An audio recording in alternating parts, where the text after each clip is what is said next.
gaisuwa ga Fatima Nabi yayi da jalle yadda shehu ce ta hadi yake aka da dorar da shi in gaishe daga nesa Baba wanda zai kawo da shi cikin muka amir da ma'ana ta rage gashi in samu sirrin shi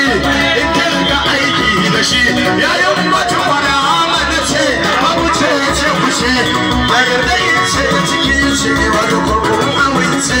zafin soyayya na ci na kamar lambace